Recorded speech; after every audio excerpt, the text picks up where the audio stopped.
Hello everyone. तो बात करेंगे ग्रेविटा इंडिया के बारे में। तो ग्रेविटा इंडिया में हमें लास्ट ट्रेडिंग सेशन में एक अच्छी खासी 16 साढ़े 16% तक की स्टॉक तेजी दिखाता हुआ नजर आया और एक अच्छी खासी क्लोजिंग में हमें स्टॉक में देखने को मिली।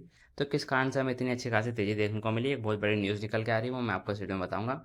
साथ ही में हम इसका पूरा चार्ट एनालिसिस करेंगे, टेक्निकल एनालिसिस करेंगे, कहाँ इसका importance support zone resistance zone area बन रहा है, सब हम इस वीडियो में जानेंगे। उससे पहले आप चैनल पर नए तो वीडियो को लाइक कर दीजिएगा, चैनल को सब्सक्राइब जरूर कर लीजिएगा, ताकि कोई भी अपडेट, कोई भी कमेंट, कुछ भी निकल के आता है स्टॉक के लिए तो सबसे पहले मैं आपको अपडेट करूँगा। उसके लिए प्लीज़ चैनल को सब्सक्राइब करके रखिएगा। देखिए, सबसे पहले मैं आपको इसका कारण बताता हूँ हमें तेज़ी देखने को क्यों मिली। तो इसकी एक बहुत बड़ी खबर निकल के आ रही है स्टॉक के लिए, और जो हमें न्यूज़ पता चल रही है, जो कि यूएस टैरिफ के कारण हमें गिरावट देखने को मिली थी। मतलब यूएस ने जो टैरिफ लगाया गया था सभी देशों के ऊपर, उसमें से इंडिया के ऊपर लगाया गया था 26% का टैरिफ, और उसी के कारण हमें जितने भी टैरिफ से रिलेटेड स्टॉक्स है सभी में गिरावट देखने को मिली थी। क्योंकि कोई भी एक्सपोर्ट करेगा यहाँ से यूएसए में, तो उसको 26% का टैरिफ पे करना होगा।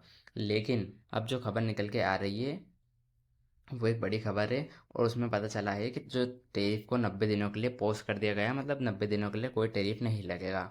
जो टैरिफ लगने वाला था 9 अप्रैल के दिन से, वो अब हमें 90 दिनों के लिए आगे बढ़ा दिया गया है। अब चांसेस बन रहे हैं या तो टैरिफ का कम होता हुआ हमें नज़र आ सकता है, या फिर हमें टैरिफ देखने को ही ना मिले। तो इसके कारण हमें जो मार्केट एक्सपेक्टेशन लगा के चल रहा है उसके कारण हमें एक अच्छी खासी तेज़ी देखने को मिली, और वही चीज़ हमें होती हुई नज़र आई ग्रेविटा इंडिया में, जो लगातार गिरावट के बाद एक अच्छी खासा स्टॉक वापस से ऊपर आता हुआ हमें नज़र आया।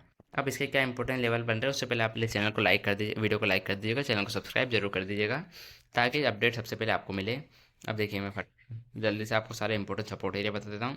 देखिए, सबसे इंपॉर्टेंट सपोर्ट एरिया निकल के आ रहा है वो अभी अभी हाल ही का लो 1378 एक इंपॉर्टेंट सपोर्ट एरिया की तरफ वर्क करेगा। और इसके नीचे अगर गिरता है तो जो एक सपोर्ट एरिया निकल के आ रहा है वो 1333। ये दो सपोर्ट एरिया निकल के आ रहा है अच्छे खासे स्ट्रॉन्ग सपोर्ट जोन हम बोल सकते हैं इनको। अब ऊपर में कौन सा एक सपोर्ट और निकल के आ रहा है, ये 1572।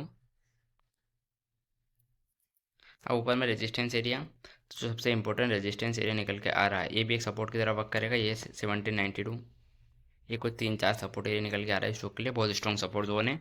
अब ऊपर में रेजिस्टेंस एरिया कौन से निकल के आ रहा है, तो एक सबसे इंपॉर्टेंट रेजिस्टेंस एरिया 1946 का।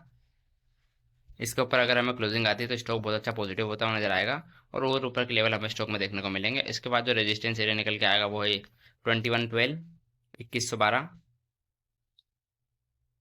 अगर 2112 के ऊपर निकलता है तो फिर हमें 2260, और ऐसे करके कुछ ऊपर के लेवल निकल के आएंगे लगातार। अगर इसमें तेजी आती है तो मैं फिर अपडेट कर दूंगा कौन से लेवल पे हमें वापस से रेजिस्टेंस एरिया फेस करता हुआ नजर आएगा स्टॉक को, कहाँ हमें वापस से तेजी स्टॉक में देखने को मिलेगी। तो ये रहा कुछ इसका पूरा चार्ट एनालिसिस, क्या न्यूज़ निकल के आई है वो मैंने आपको बता दी है। तो प्लीज़ वीडियो को लाइक कर दीजिएगा, चैनल सब्सक्राइब कर दीजिएगा, लगातार ऐसे अपडेट मिलते रहेंगे आपको। धन्यवाद।